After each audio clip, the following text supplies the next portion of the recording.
All right. We are live. How great isn't that?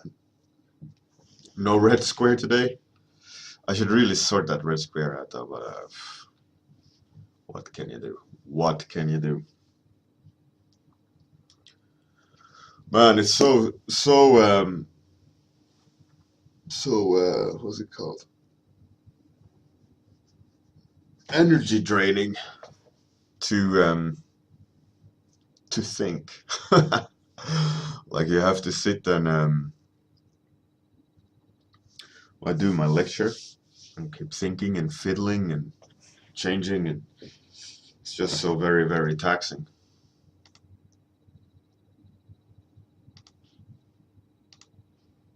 What can you do?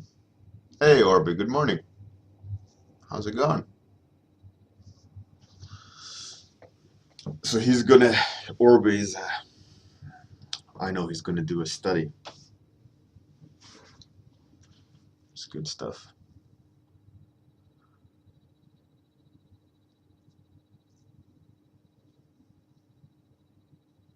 I wonder if the counter is correct.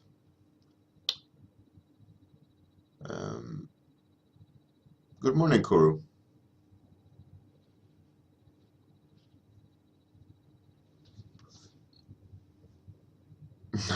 Orby's gonna do a study of aircraft for his warm-up. That's great. All right, how about throwing some topics my way? And I'll get to it. Hey, Sofa Strangler, good morning.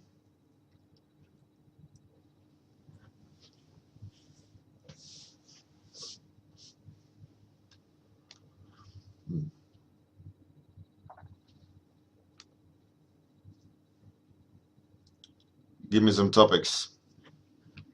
Let's fix the dice.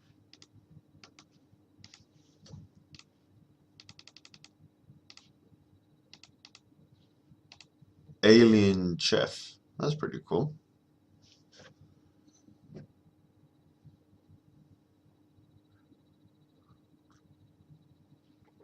Cyberpunk Hunter.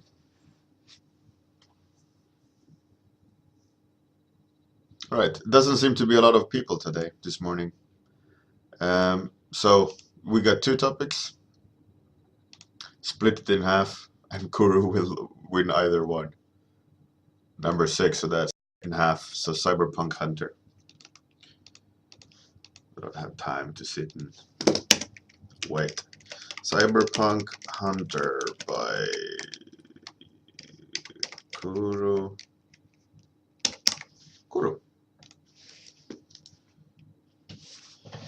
All right.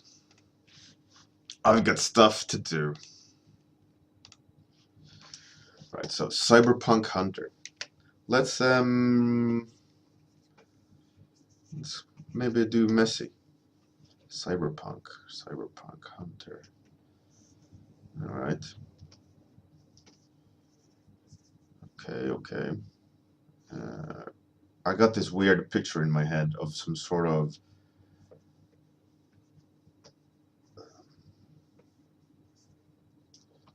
let's see what happens. No, the pose isn't clear. Something like that.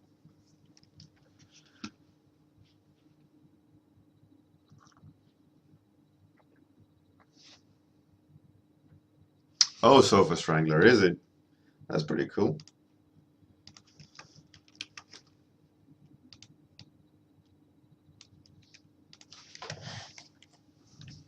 Good morning, Captain Jetlag. All right, let's do line art today.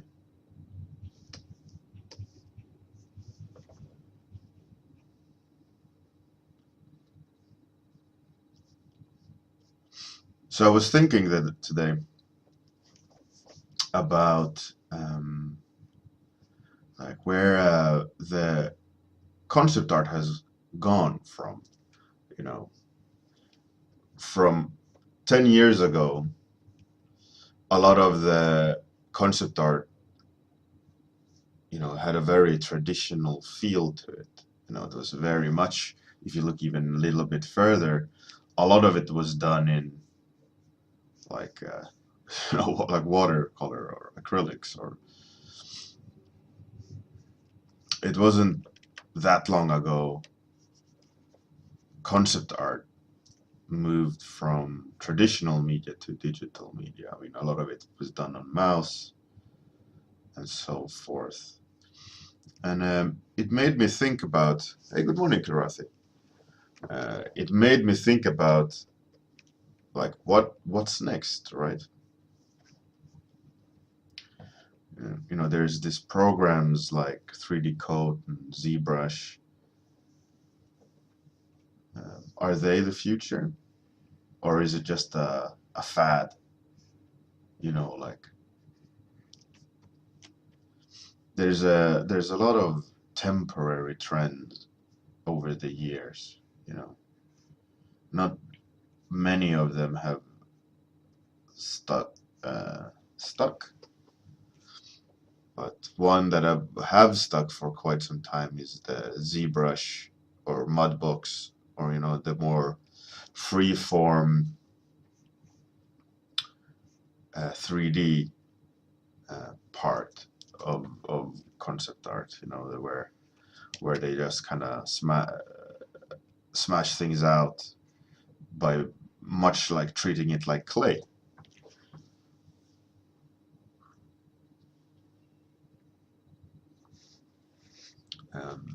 So Karathi, you think it's VR? I don't think VR is gonna stick. I think it's too complicated at the moment. It's too far removed.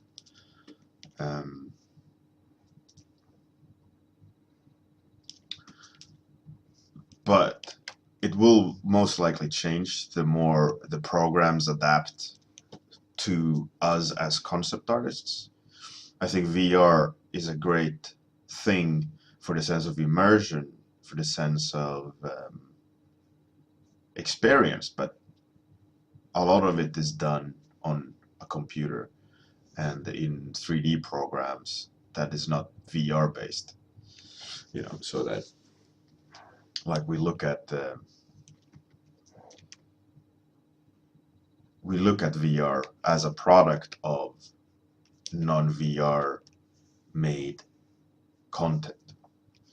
There is people pushing that envelope of sketching in VR, painting in VR. Like Goro Fujita, he did lots of paintings in 3D in VR, and even animated in VR, which is pretty amazing. And what's his name? Yama. He been experimenting a lot with sketching in 3D, which is very interesting.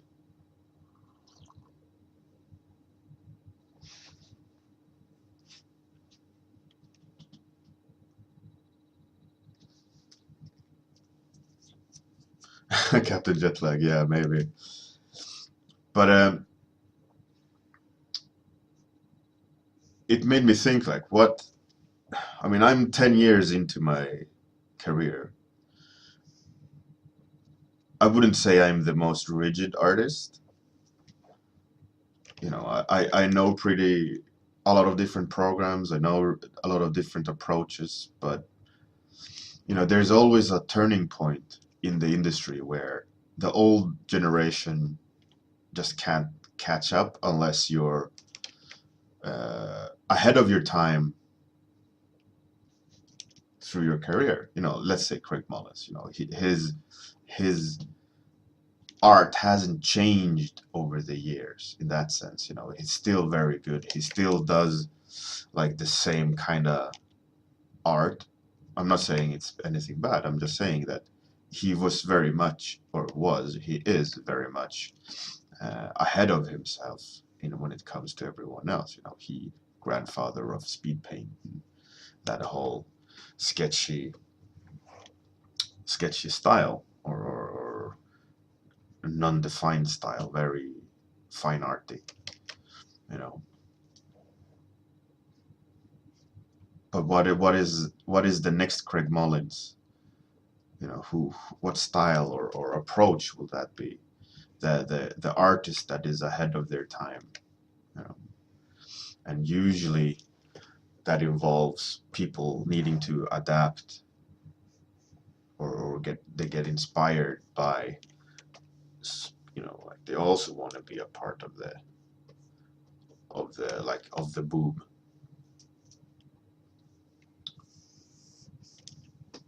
For me, I have yet to see that. I think 3D code is really starting to get there. I have yet to touch that program. Um, but it's an interesting point, I think, about like will the fine art influence wear off at some point? You know, at the moment now, I am drawing on a computer. You know, I could as well draw on paper. You know, it would be the same result more or less.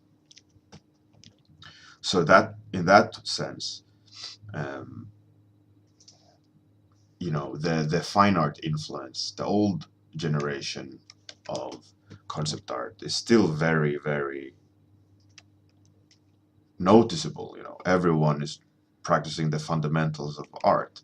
I mean, I wonder if there's a point in concept art where there's automation, so you don't need to understand the foundations of art, and you can just be a very creative person using predefined actions or tools to generate, you know, like let's say like what's it called? Um, Come on, brain. Code that can generate levels indefinitely. Not algorithmic code. Uh, hey, EOP. What's it called? It's called not binary. Indefinite.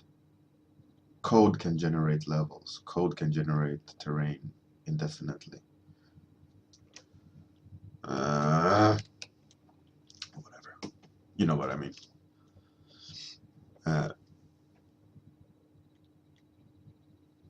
Procedurally, yes, number one talent. Thank you. Yeah, procedurally tools to generate the content you want. You know, let's put in a human here, and whoop, in comes the human, and you just kind of age him, scale him, you know, without you needing to draw or sculpt. You know, that creative aspect. I wonder if it's going to be a point where that is just automated.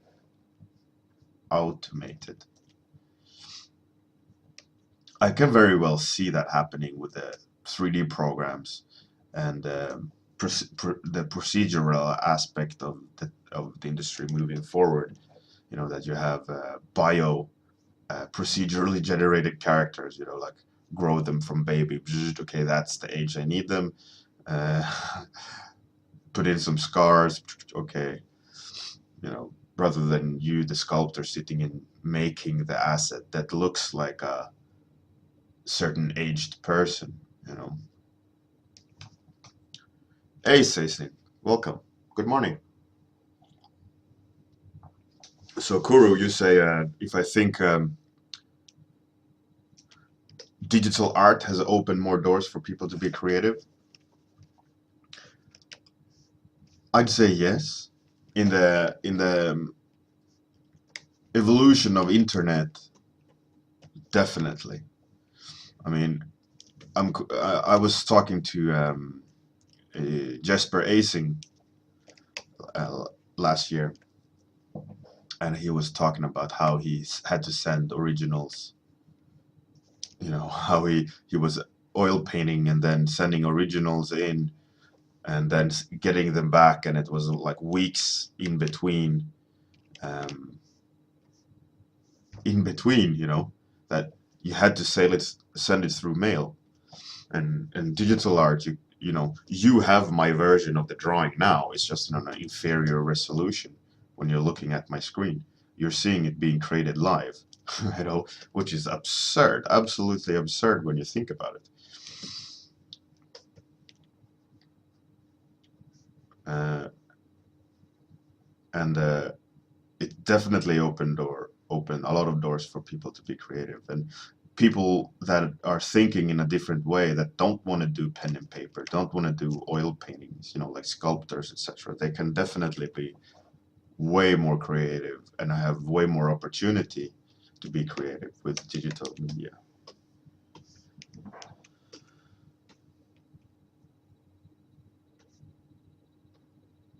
Hey, Maxi, welcome back. Glad to see you here again.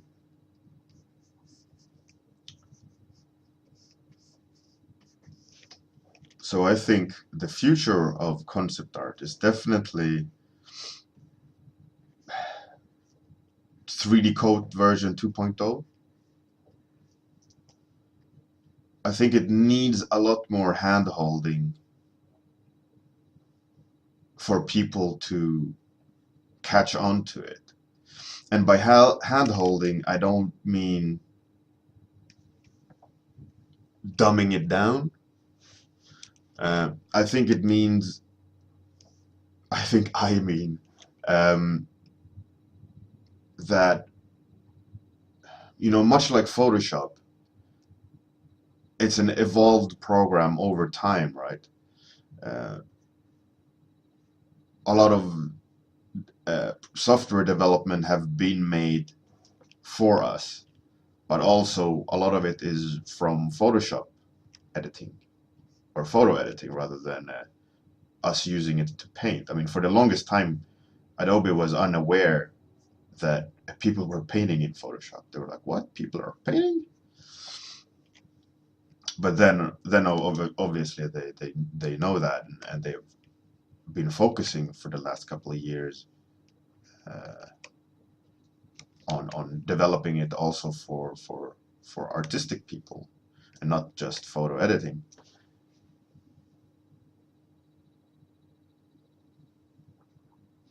Photogrammetry. I don't know what that is. Is that like 3D scan?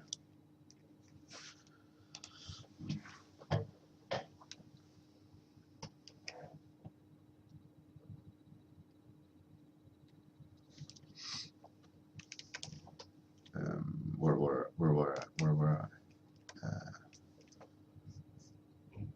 yeah, like Photoshop has been evolved, right? So I think 3D code, I think they're on the right track, but it's still that kind of weird 3D program aspect because of the limitations of it, in the sense of you need to make sure that you're drawing in all depths correctly, right? You can't just 2D draw the same way. Um,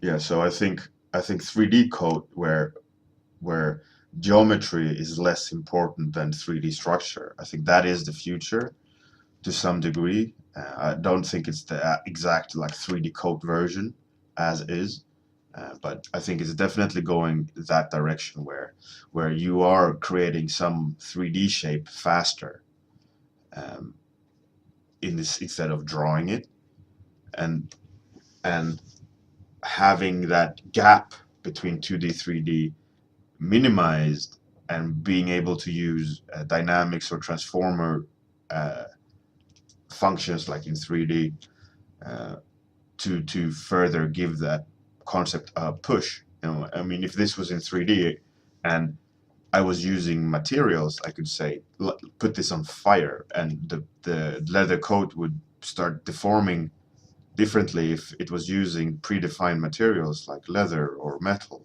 I could say this metal on the gun here should be a little bit more rusty, and I just up the rust in the 3D program. I think that is definitely the future. Um, but the problem, as is now, as I see it now, is that gap between artistic freedom and obeying 3D, well, within quotation marks, laws of 3D. It's the gap is too big at the moment. Like, you can't really be absolutely free like in 2D, because you have the power of suggestion in 2D. I mean, that being said, I'm not saying that's a universal thing that it's the truth. It's just me kind of thinking aloud here. There's definitely people who bend 3D in some really amazing ways, and I've seen people do life drawing with 3D planes, um, which is a really interesting way of using 3D, not caring so much about one coherent mesh, but just placing 3D planes to build up a structure. Thanks, EOP. You know what I was thinking, with the donations that I've gotten so far, I'm gonna look into if I can buy a better microphone, because I was listening back to some of the streams yesterday, um, and the sound is very like in a box, canny. So I'm gonna probably buy a better microphone.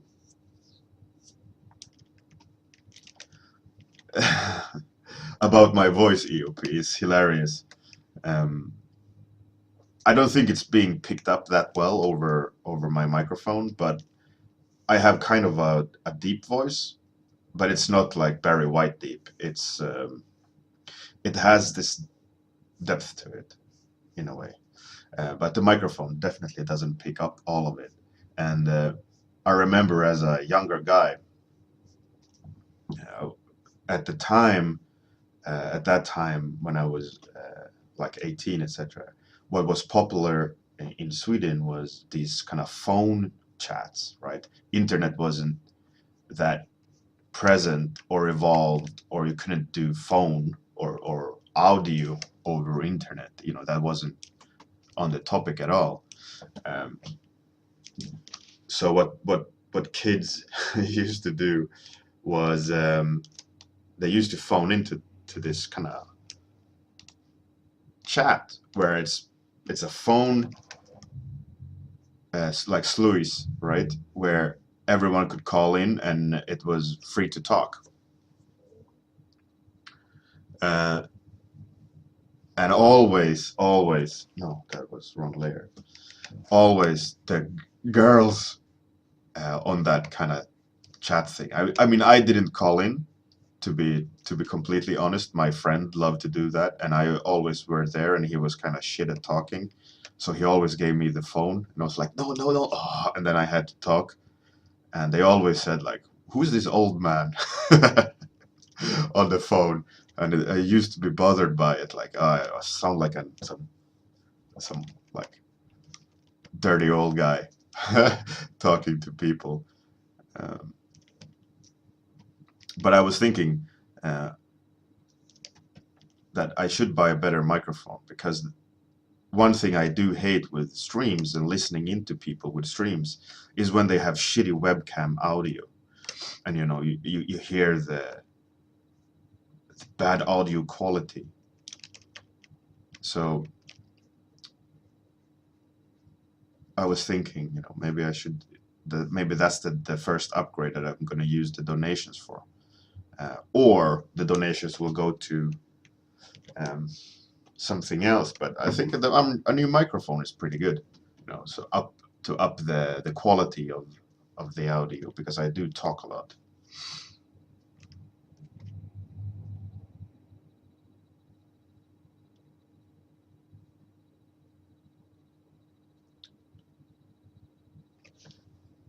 What do you mean it's 27 FPS? You're crazy, OP. Hey, Team Remmers, thanks for the host. Fantastic. But unfortunately, again, you're hosting it at the very end of it. I got 9 minutes left of my 30-minute warm-up. But I'm definitely happy that you did. Thank you very much.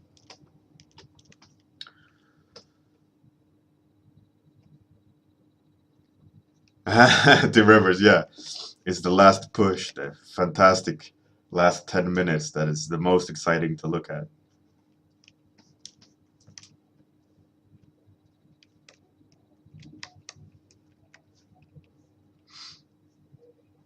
No, but I think I'll use the money for the donations for upgrading the audio quality. I think that would be a fair upgrade. And the reason, Kuru, you say that I don't listen to my streams. I was listening back to the streams to find some information for the lecture, but I couldn't find it, so I was cringing too much, so I stopped listening. 10-minute hype. Oh, the pressure is on. So far I've been doing this guy.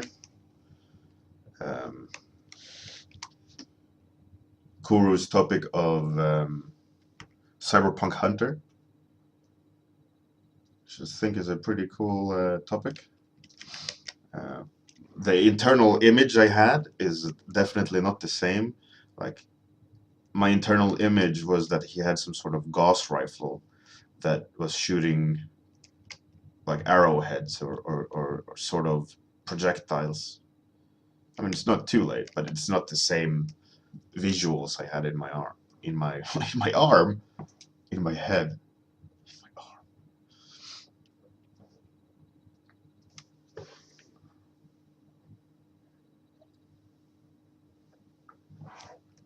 Hey, Eric Mui, thanks for coming.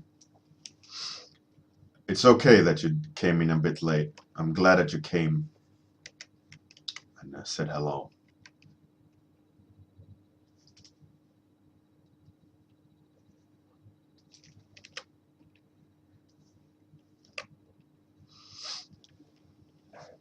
So some of the work I've done on a game called Lawbreakers is finally kind of surfacing. They're slowly talking about it, which is great. I mean, Lawbreakers has been out in beta and in public for quite some time, but they're starting to roll out more content, and that content I've been involved with over a year now, I'd say. So it's great to be able to share that a little bit more. It's not very common. You see me do a lot of sci-fi professionally, like in my portfolio. It is some, but most of it is always tied in NDAs. But yeah, it's finally surfacing a little bit, little by little. I'm not keen on that circle. It's stupid. Too much like an eye.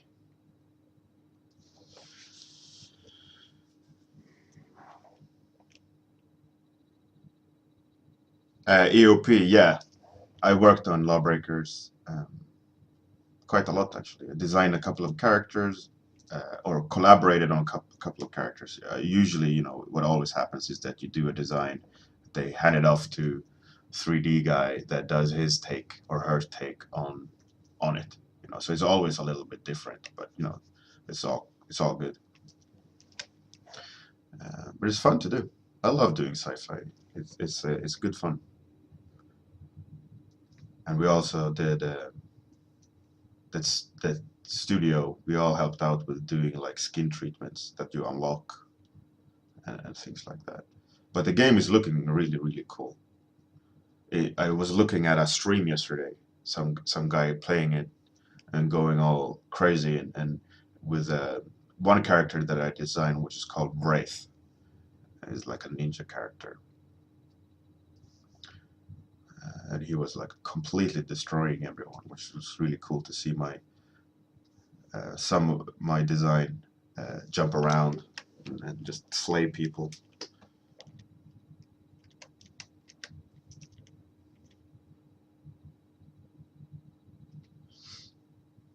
But what I think what's really cool with what they've done on Lawbreakers is that there's a base state, and then there's upgrades to the visuals. You know, you can improve your visuals, which is for me is always a cool thing.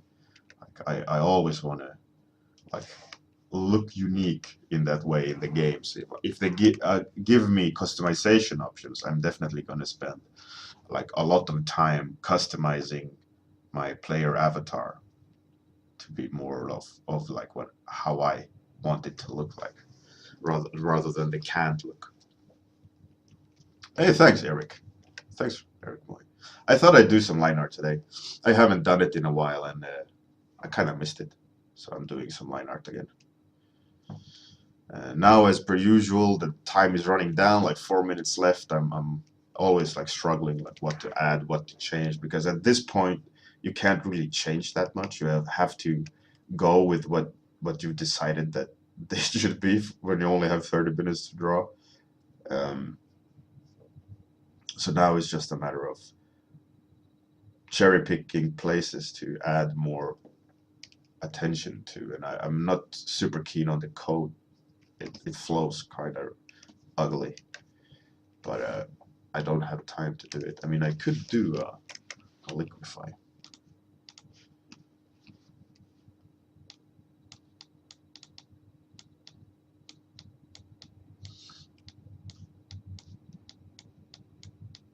But I'm definitely looking forward to play Lawbreakers.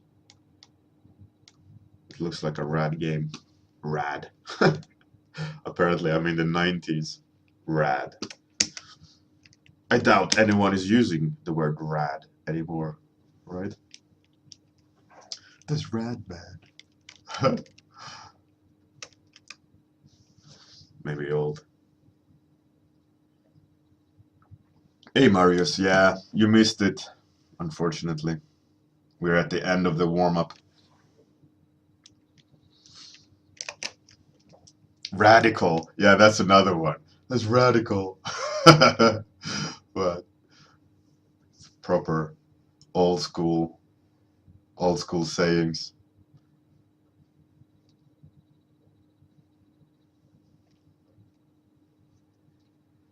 Wow, that's so stupid.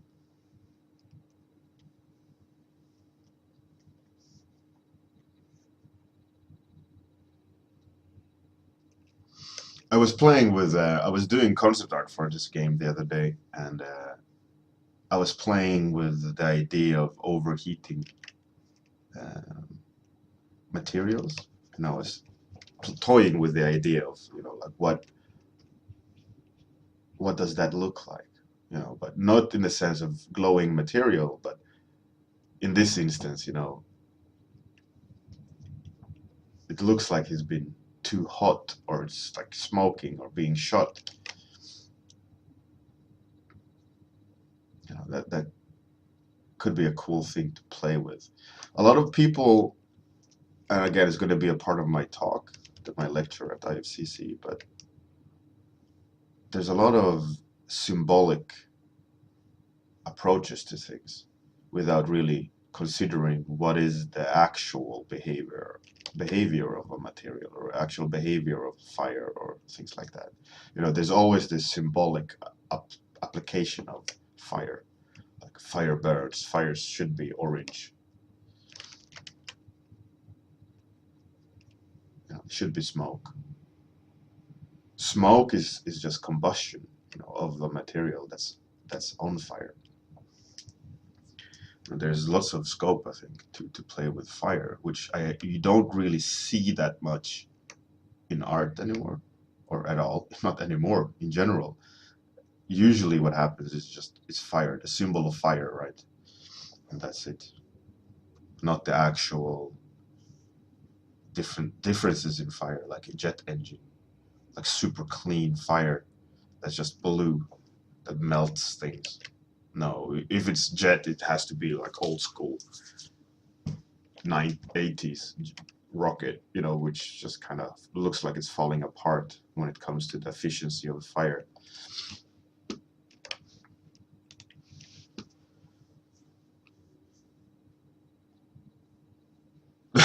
yeah. Yeah, maybe I should start using old school. Rad. That's radical. Yeah, maybe.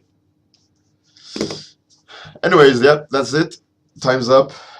Thanks for the topic, Kuru. Today was a Cyberpunk Hunter line art edition.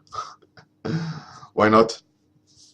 Thanks everyone for coming, and have a great day. Good night, and see you tomorrow morning, same time. Discord link, etc., is all underneath the stream. It was rad. It was radical, dude. Far out.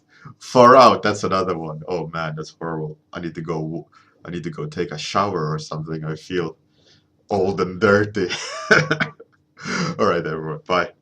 Here comes the outro.